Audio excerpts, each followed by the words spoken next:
વિજાગઢ ગામે વિકસિત ભારત સંકલ્પ યાત્રા વિજાગઢ ખાતે આવતા ભવ્યથી ભવ્ય સ્વાગત કરવામાં આવ્યું। વિજાગઢ ગ્રામ્ય પંચાયતના પટાંગણમાં વિકસિત ભારત સંકલ્પ યાત્રા આવી પહોંચતા ગરબાડાના 133 વિધાનસભાના ધારાસભ્ય મહેન્દ્રભાઈ ભાભોર, જિલ્લા પંચાયત પ્રમુખ પર્વતભાઈ ડામોર તથા તાલુકા વિકાસ અધિકારી રાઠવા સાહેબનું કંકુ તિલકથી તિલક કરી ભવ્ય સ્વાગત કરવામાં આવ્યું હતું। કાર્યક્રમની શરૂઆત દીપ પ્રાગટ્યથી કાર્યક્રમને ખુલ્લો મુકાયો હતો। વિકસિત ભારત સંકલ્પ યાત્રાના કાર્યક્રમમાં વિવિધ યોજનાઓ અંગે જરૂરી સમજ લોકોને આપવામાં આવી હતી।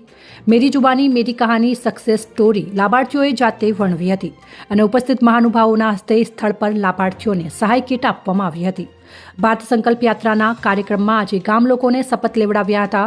ભારત દેશ વિકસિત દેશોની હરણમાં અને હરોળમાં મહાસત્તા બનશેના શપથ લેવડાવવામાં આજના પ્રસંગે શિક્ષણ, આરોગ્ય, આંગણવાડી, પ્રાકૃતિક ખેતી, સમાજ સુરક્ષા, મામલતદાર કચેરી વગેરેથી સ્ટોલ ઊભા કરવામાં આવ્યા હતા અને ઉપસ્થિત ગામ લોકોએ એનો લાભ લીધો હતો। ગામના સરપંચે સૌનું સ્વાગત કર્યું હતું અને કાર્યક્રમનું સંચાલન શાળાના શિક્ષકે કર્યું હતું। રિપોર્ટર ચંદુભાઈ મોનિયા સાથે રાજુભાઈ ભાભોર, દાહોદ।